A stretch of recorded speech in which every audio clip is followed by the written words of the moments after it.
24 سال کی عمر میں 23 سال کی عمر میں حضرت علی کی شادی حضرت فاطمہ کے ساتھ ہوئی ہے، اور اس کے ولیمے کے سامان لانے والے خطبہ نبی علیہ السلام نے پڑھایا، گواہ ابو بکر عمر رضی اللہ تعالیٰ عنہما بنے، اور ولیمے کا سامان لانے والے حضرت ابو بکر صدیق رضی اللہ تعالیٰ عنہ، اور حق مہر کا پیسہ رقم ادا کرنے والے حضرت عثمان بن عفان رضی اللہ عنہ۔ اسلامی تاریخی واقعات رونما ہوئے ہیں، سر دست پیغمبر کی لخت جگر، پیغمبر کی نور نظر، پیغمبر کی قلب و جگر، جسے پیار سے پیغمبر نے بضعۃ منی فرمایا، وہ حضرت فاطمہ الزہرا رضی اللہ تعالیٰ عنہا کا انتقال اس ماہ مبارک رمضان مبارک کے دنوں میں ہوئے ہیں۔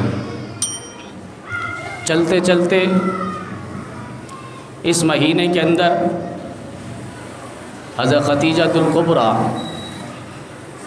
اول خاتون اور پیغمبر کی سیرت کو بیان کرنے والی پہلی خاتون، پیغمبر کو مال و دولت کے ساتھ معاونت کرنے والی پہلی خاتون، وحی الہی کی ابتدائی دور پہ تسلی و تشفی دینے والی خاتون، جن کے بارے میں نبی علیہ السلام اتنا کہا کرتے تھے کہ ختیجہ تو ختیجہ ہی تھی، جن کے بارے میں نبی علیہ السلام نے یہاں تک فرمایا کہ 2 شخصوں کے مال نے اور دولت نے مجھے بہت فائدہ پہنچایا، اور وہ ایک خاتون حضرت خدیجہ الکبریٰ رضی اللہ تعالیٰ عنہ، اور ایک مردوں میں حضرت سیدنا ابوبکر صدیق رضی اللہ تعالیٰ عنہ تھے۔ حضرت خدیجہ رضی اللہ تعالیٰ عنہا نبی علیہ السلام کی پہلی زوجہ اور محترمہ تھی، اور ان کا انتقال 10 رمضان مبارک کو ہوا ہے۔ پھر اسی مہینے کے اندر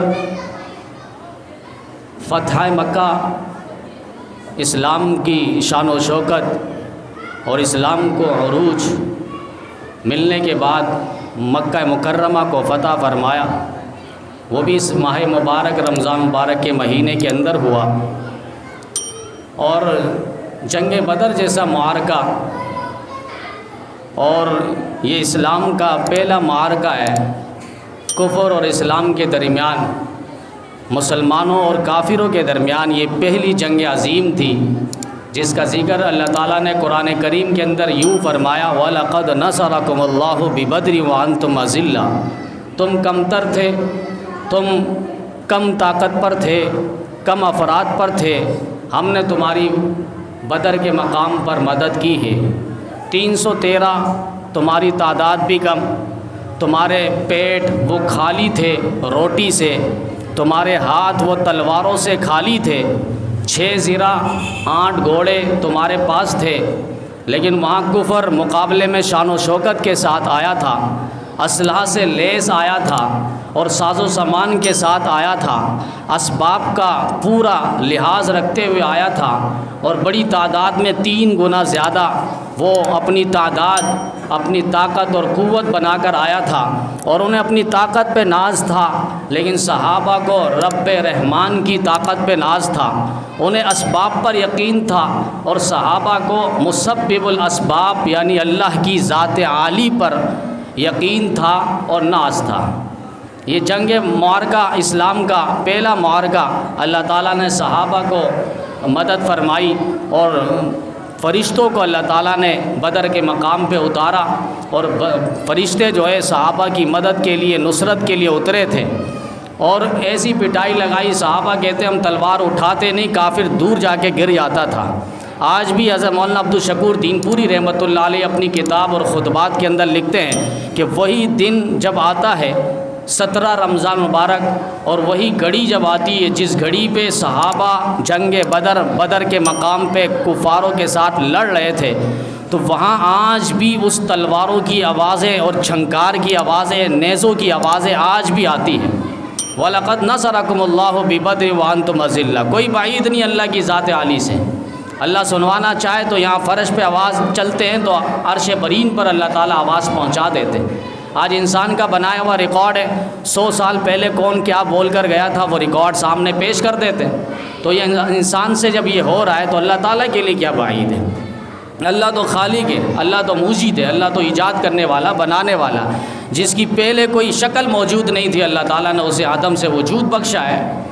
تو یہ وَلَقَدْ نَصَرَكُمُ اللَّهُ بِبَدْرٍ وَأَنْتُمْ أَذِلَّةٌ، اس بدر کے مقام پہ نبی علیہ السلام نے اسلام کا جو جھنڈا بنایا تھا وہ حضرت امی عائشہ صدیقہ طاہرہ منزہ مبرہ رضی اللہ تعالیٰ عنہا کے دوپٹے کو اس جنگ بدر میں لہرایا تھا، اور اس کو لینے والے شیر خدا فاتح جرار، شیر جرار، فاتح خیبر، شیر نر، شیر ببر اور داماد رسول، شوہر بطول حضرت سیدنا علی المرتضیٰ رضی اللہ تعالیٰ عنہ تھے۔ تو بدر کے مقام پہ نبی علیہ السلام نے صرف دوپٹہ نہیں لہرایا، یہ بتلانا تھا کہ اسلام کی عزت اس دوپٹے میں ہے۔ عائشہ کا دوپٹہ یہ اسلام کی عزت ہے، اسلام کا تقدس ہے، اسلام کی آبیاری اس کے ساتھ ہے، اسلام کی عظمت کے مینار ہے۔ آج اسے کوئی سرنگو نہیں ہونے دے۔ حضرت عائشہ رضی اللہ تعالیٰ عنہ بھی 17 رمضان مبارک کو وفات پا گئی، اور صحابہ میں بڑا مقام تھا، کانا نصف العلم، آدھا علم اللہ تعالیٰ نے حضرت امی عائشہ صدیقہ رضی اللہ تعالیٰ عنہ کو دیا تھا۔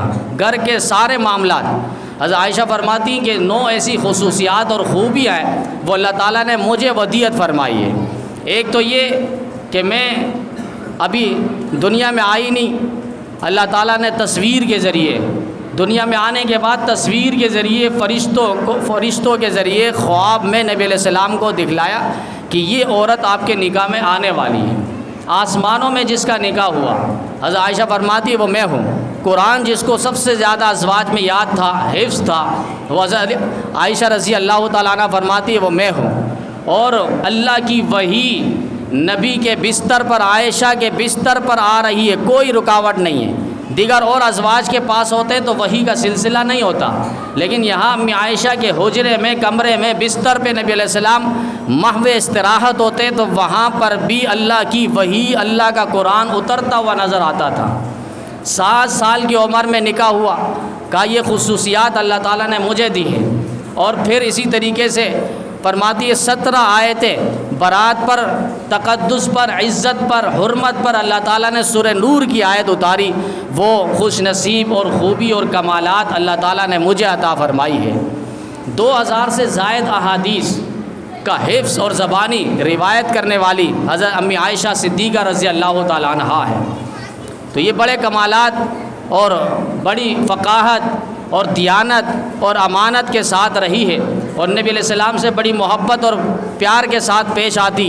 نبی علیہ السلام بھی والہانہ عقیدت اور محبت رکھتے، پیار سے حمیرہ کہا کرتے تھے، اور یہاں تک فرمایا نبی علیہ السلام نے ایک موقع پہ محبت بھرے انداز میں فرمایا، عائشہ تم مجھے اتنی اچھی لگتی ہو جس طرح کھجور کو شہد کے ساتھ ملا کے کھایا جائے۔ پھر حضرت عائشہ رضی اللہ تعالیٰ عنہ نے بھی آگے سے جواب میں فرمایا، آقا آپ مجھے اتنا اچھے لگتے ہو کہ شہد کو مکھن کے ساتھ ملا کے کھایا جائے کس قدر مزہ آتا ہے اور کتنا اچھا لگتا ہے، فرمایا اتنا آپ مجھے اچھے لگتے ہو۔ یہ پیار بھری باتیں ہیں، اور یہ پیار بھری باتیں ہم اس کو محبت کی نگاہوں سے دیکھیں، اور محبت کی اماجگاہ اور مراکز جہاں پر جن سے محبتیں ہوں، والدین کے ساتھ محبت ہے، اولاد کے ساتھ محبت ہے، گھر کے افراد کے ساتھ محبت ہے، بھائی بہن کے ساتھ محبت ہے، ماں باپ کے ساتھ محبت ہے، پھر بیوی کے ساتھ محبت ہے۔ آج جو ہمارا گھر ایک جہنم کدہ بنا ہوا ہے، اس کی مین وجہ یہ آتی ہے کہ ہم گھر میں اپنی بیویوں کو عزت نہیں دیتے، ان کے ساتھ محبت کے ساتھ پیش نہیں آتے۔ خیارکم خیارکم لاہلی، نبی علیہ السلام نے فرمایا تم میں بہترین شخص وہ جو گھر والوں کے ساتھ بہترین انداز میں پیش آئے، گھر والوں کے ساتھ بہترین انداز میں۔ اب ہوتا یہ کہ اپنی بیوی اچھی نے دوسری کی بیوی کو سلام کر رہے، دوسری کی عورتوں کو سلام کر رہے، اپنی بیوی کو سلام نہیں کرتے، جبکہ گھر میں داخل ہو سلام کرے، گھر میں خیر و برکت اور سلامتی ہو، پھر بیوی خوش ہو، ان کو تو محبت چاہیے۔ اب یہ شخص پورا ٹھیک ہے، اس کی محنت ہے، اس کی جفا ہے، اور اس کا ایک لحاظ سے بہت زیادہ باہر کے معاملات ہیں، لیکن پھر بھی کم از کم گھر کی 4 دیواری کے اندر آئے تو ساری پریشانیاں، ساری الجھنیں ایک طرف رکھ دے اور کم از کم ان سے مٹھاس اور محبت بھرے انداز میں گفتگو کرے، اور ان کے ساتھ جتنا پیار بھرے انداز میں بات ہوگی اس کو بھی صدقہ اور نیکی لکھا ہے۔ دین کی بات ہو لیکن ساتھ ساتھ کچھ محبت کی باتیں بھی ہو، اس پر بھی اجر و ثواب ہے۔ یہاں تک حدیث میں فرمایا کہ مسکراہٹ کے ساتھ دیکھ لے، بیوی کے ساتھ مسکرائے اور وہ بھی مسکرائے تو اللہ تعالیٰ انہیں دیکھ کے مسکراتا ہے۔ تو یہ ادائیں محبوب ہے، یہ ادائیں پسندیدہ ہے، تبھی تو یہ کہا گیا ہے۔ آج بیویوں کے ساتھ یہ سلوک نہیں ہوتا، انہیں محبتیں نہیں دی جاتی۔ کئی معاملات پہ جانا ہوا جس میں یہ بات آتی ہے، بیوی کہنے لگی کہ ہمیں آج تک اس نے کہیں سیر جائز تفریح گاہ پہ ہمیں لے کر نہیں گیا۔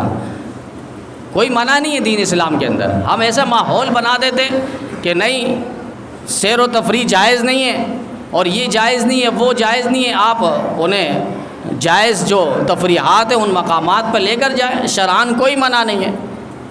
لیکن وہ یہ کہ 6 سال اور 8 سال کا عرصہ گزر گیا لیکن وہ کبھی بھی اپنی بیوی کو کہیں گھمانے لے کر نہیں گیا۔ معاملات کافی حد تک آگے بڑھ گئے، یہاں تک کہ ختم ہونے کے معاملات تک، 2 بچے ہونے کے باوجود رہنے کو تیار نہیں ہے، کوئی محبت نہیں، کوئی مٹھاس نہیں ہے۔ ایک وقت جاتا ہے صبح اور رات 12-1 بجے آ رہا ہوتا ہے، تو کیا گھر میں محبت دے گا، کیا باتیں دے گا، کیا گفتگو اور کیا تشنگی اور حلاوت اور مٹھاس دے گا؟ وہ تو اس سے بہتر ہے زندگی اجیرن ہے، ماں کے گھر چلے جائے۔ لیکن کافی الحمدللہ سمجھانے کے باوجود پھر وہ معاملات آگے ٹھہر گئے اور الحمدللہ اب تک 5-6 سال کا عرصہ گزر گیا، اب بہترین انداز میں زندگی گزر رہی ہے۔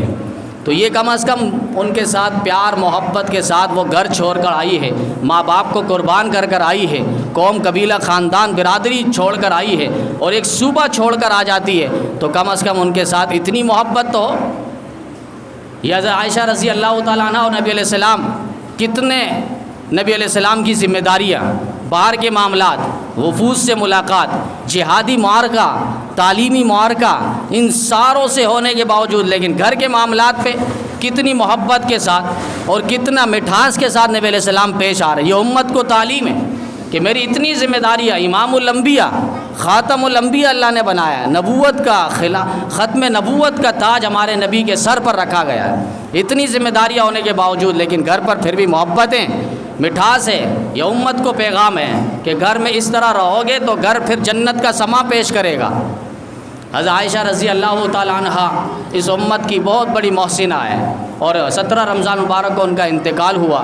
حضرت علی المرتضیٰ رضی اللہ تعالیٰ عنہ 21 رمضان کو آنے والے پیر والے دن حضرت علی المرتضیٰ رضی اللہ تعالیٰ عنہ جو اولین مسلمین میں ہے، بچوں میں سب سے پہلے اسلام لانے والے، 8 سال کی عمر ہے۔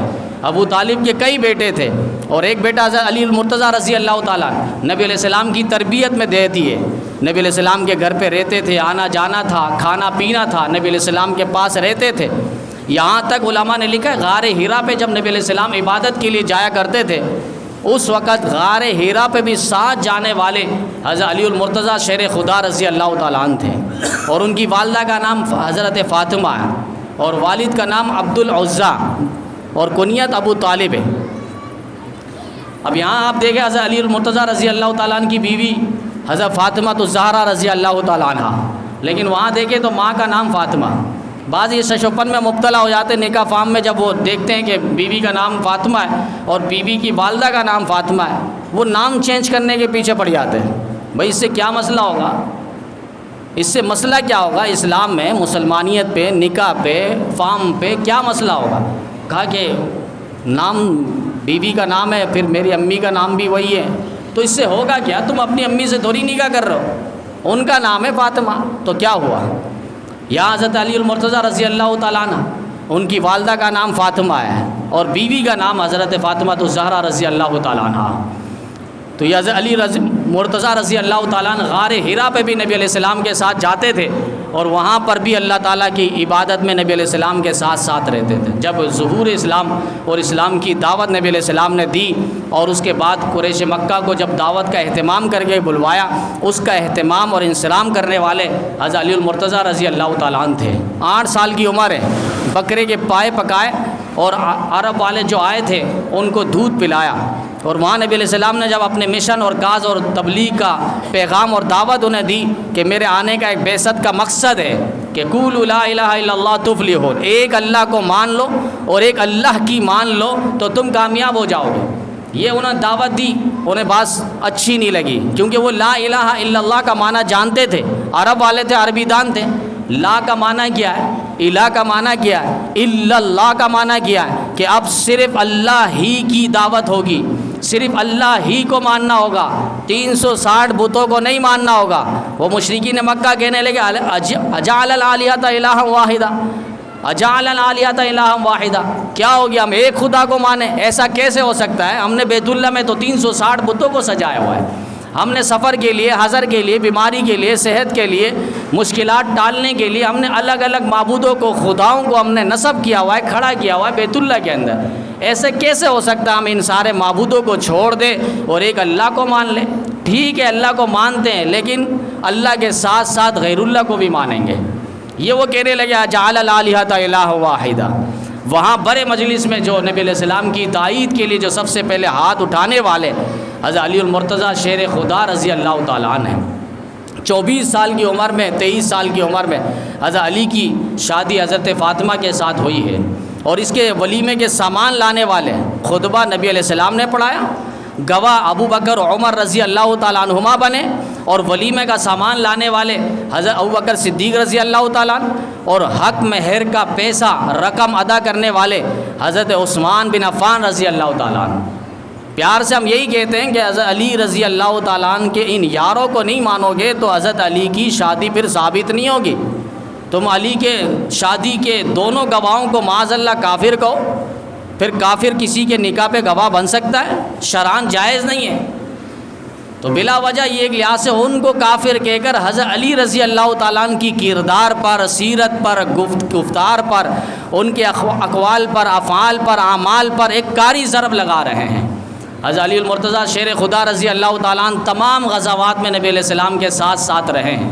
صرف ایک غزوہ تبوک پہ وہ بھی نبی علیہ السلام نے ارشاد فرمایا تھا آپ پیچھے اہل بیت کی حفاظت کریں، نگہداشت کریں اور ان کی نگرانی کریں، ان کی حفاظت میں رہے، اور اس کے بعد نبی علیہ السلام کے حکم کو سامنے رکھتے ہوئے حضرت علی رضی اللہ تعالیٰ عنہ پھر آگے گئے نہیں۔ یہ ایک غزوہ تبوک ہے۔ حضرت علی رضی اللہ تعالیٰ عنہ بہادر انسان تھے، پوری جماعت کو کفار کے اکیلا ڈھیر کرنے والے تھے۔ مرحب آیا تھا اتراتے ہوئے، یہ بدماش اور پہلوان بنا۔ حضرت علی رضی اللہ تعالیٰ عنہ کو کہا تھا کیا ہوا تم بچے کیوں آئے ہو، کوئی بڑے کو بھیجو۔ حضرت علی نے ایک جملہ کہا بچہ ہے بچ کے دکھا، اگر میں بچہ ہوں تو مجھ سے بچ کے دکھا۔ ایک وار کیا مرحب کے ڈھیر کر کے رکھ دیے حضرت علی رضی اللہ تعالیٰ عنہ۔ اسی لیے انہوں نے فرمایا کہ مجھے 3 چیزیں زیادہ پسند ہیں، الضرب بالسیف والصوم بالسیف فی السیف والخدمۃ للضیف، کہ تلوار ہو اور سامنے کفار کی قطار ہو، تلوار ہو اور علی کی وار ہو۔ پوری جماعت کو اکیلا علی رضی اللہ تعالیٰ عنہ ڈھیر کرنے والے تھے، اور روزہ ہو اور اس کے بعد گرمی کے ایام ہو، مہینے ہو۔ ہم تو چاہتے ہیں کہ سرد مہینہ ہو، سرد دن ہو، ٹھنڈے حالات ہو تو اس میں جو ہے روزہ بڑا مزہ آئے گا۔ یہ چاہتے اور یہ دیکھتے ہیں کہ اللہ کی محبت کس طرح ہے، اللہ کی یاد کس طرح ہے، اللہ کی طرف توجہ کس طرح رہے۔ بھوک پیاس زیادہ شدت کے ساتھ لگے گی تو اللہ کی طرف رجوع زیادہ ہوگا، اللہ کی طرف توجہ زیادہ ہوگی، اللہ زبان سے زیادہ نکلے گا۔ تو وہ یہی کہہ رہے الصوم فی الصیف، کہ روزہ ہو اور جون جولائی کی شدت اور گرمی والا مہینہ ہو پھر مزہ آتا ہے۔ اور اس کے ساتھ ساتھ والخدمۃ للضیف، اور مہمان نوازی کرنا۔ کتابوں میں بڑے واقعات ہیں، قصہ مختصر بس یہی کہ 3 چیزیں حضرت علی رضی اللہ تعالیٰ عنہ کو بےحد پسند تھے، اور چوتھے خلفاء میں ان کا شمار ہوتا ہے۔ ابو بکر صدیق کے بعد حضرت عمر آئے، عمر کے بعد حضرت عثمان آئے، حضرت عثمان رضی اللہ تعالیٰ عنہ کی شہادت کے بعد منصب خلافت میں، اور چوتھے اسلام کے خلیفہ بننے والے جس کے سر پر خلافت کا جھومر رکھا گیا وہ حضرت علی المرتضیٰ رضی اللہ تعالیٰ عنہ۔ ان کے دور میں کچھ صبائیوں نے، بلوائیوں نے، یہودیوں نے کچھ سازشیں چلی تھی، ان کی حکومت کو آگے چلنے نہیں دیا جا رہا تھا، بہت سارے اختلافات اور انتشارات پھیلائے گئے۔ حضرت علی رضی اللہ تعالیٰ عنہ کے پاس ایک شخص آ کر کہنے لگا، وہ حضرت عمر کا آپ دور دیکھیں کیسے بہترین دور تھے، اور آپ کے دور کے حالات دیکھیں کتنا خراب تر ہوتا جا رہا ہے۔ حضرت علی رضی اللہ تعالیٰ نے ایک جواب دیا اور کہا کہ دیکھو ان کو مشورہ دینے والے ہم تھے اور ہمیں مشورہ دینے والے تم ہو، تو یہی تو ہوگا، تم ایسے حالات پیدا کر رہے ہو۔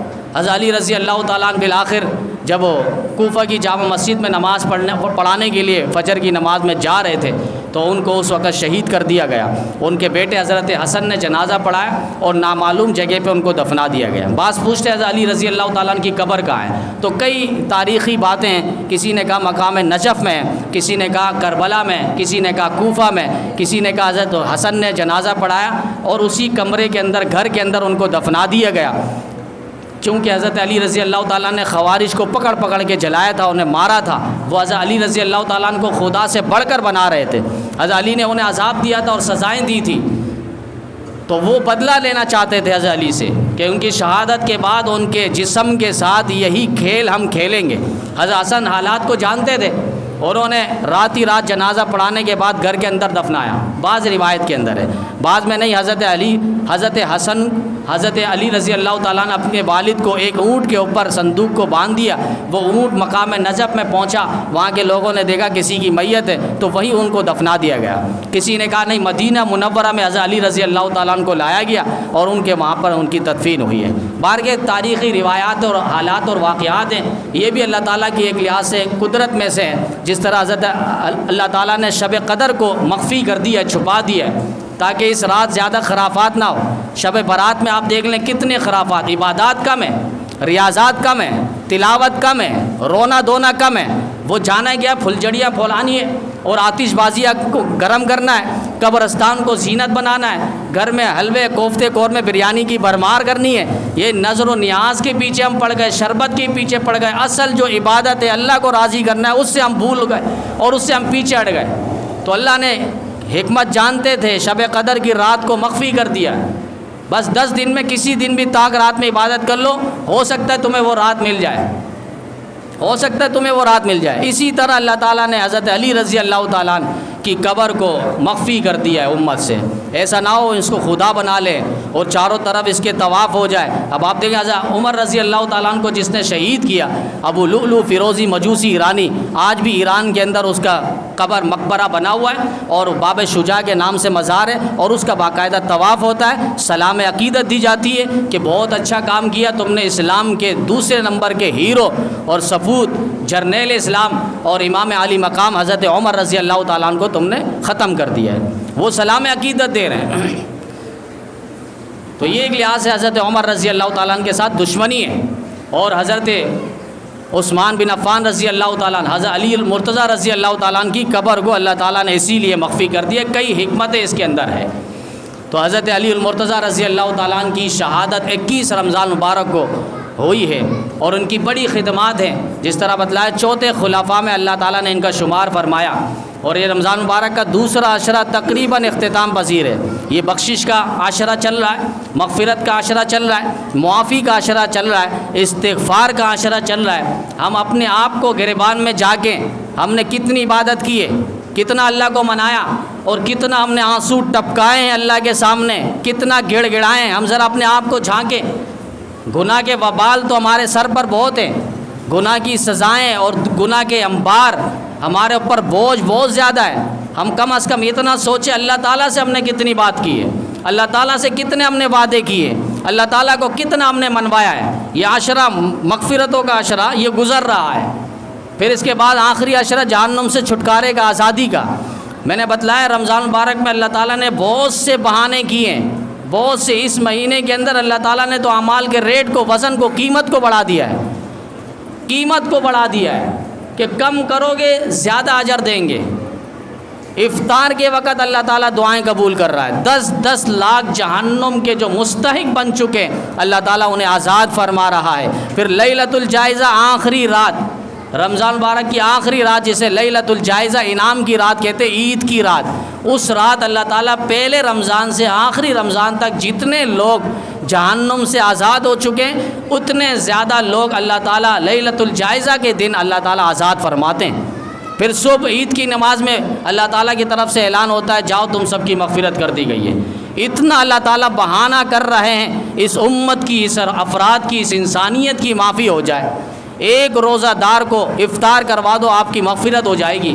اتنی استطاعت نہیں ہے، مہنگائی کا زمانہ ہے، کم از کم ان کو شربت کا ایک گھونٹ پلا دو، ایک افطاری میں ایک کھجور کھلا دو، اس پر بخشش کے پروانے مل رہے ہیں، اس پر معافی کے پروانے مل رہے ہیں، سرٹیفکیٹ دی جا رہی ہے۔ یہاں تک اللہ تعالیٰ رمضان المبارک میں فرمائیں کہ ایسی رات جو شب قدر کی رات ہے، جو 1000 مہینوں سے افضل ہے، یہ مہینے اور یہ رات اگر کسی کو مل جائے، فرمائے 83 سال کی عبادت کا ثواب ہے۔ 83 سال۔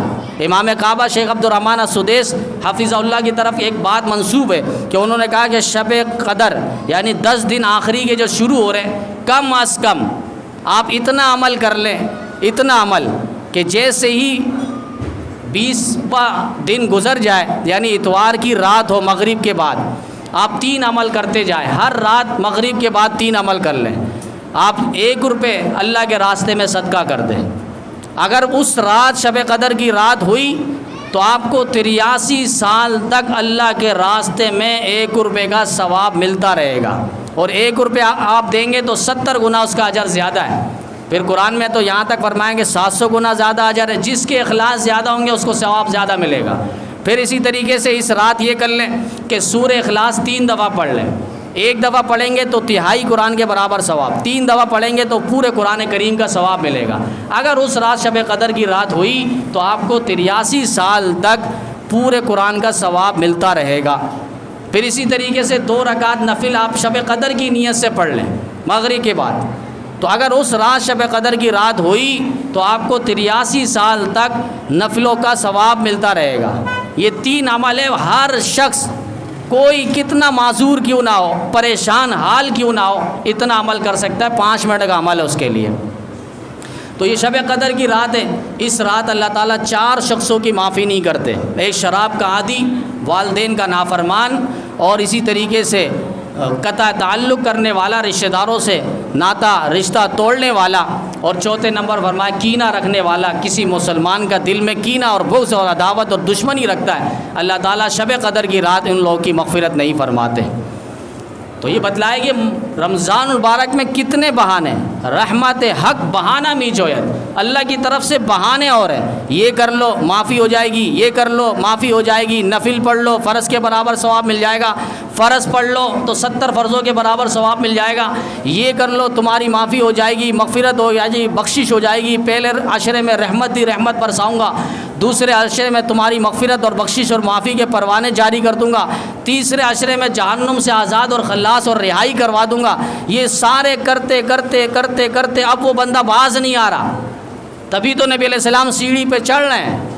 وہاں بد دعا نہیں ہوئی، کوہ صفا کی پہاڑی پہ اسلام کی پہلی تقریر اور پہلی دعوت پر جب قریش نے نبی علیہ السلام کو پتھر سے لہو لہان کیا، اس وقت نبی علیہ السلام نے کسی کے لیے بد دعا نہیں فرمائی۔ طائف کا میدان گواہ ہے، وہاں پر نبی علیہ السلام کو کتنا ستایا گیا، صرف پتھر نہیں مارے، نبی علیہ السلام کے پیچھے نوجوانوں کو، بدماشوں کو، بدگماشوں کو لگایا گیا، نبی علیہ السلام کو پورا راستہ تنگ کیا گیا، لیکن نبی علیہ السلام نے وہاں بھی بد دعا نہیں فرمایا۔ اللہم اہدی قومی فإنہم لا یعلمون، اللہ یہ قوم جانتی نہیں ہے، انہیں ہدایت دے، سمجھ دے، فہم دے، دینی غیرت دے۔ نبی علیہ السلام نے ہدایت کی دعا مانگی، لیکن آج نبی علیہ السلام کیا کر رہے ہیں؟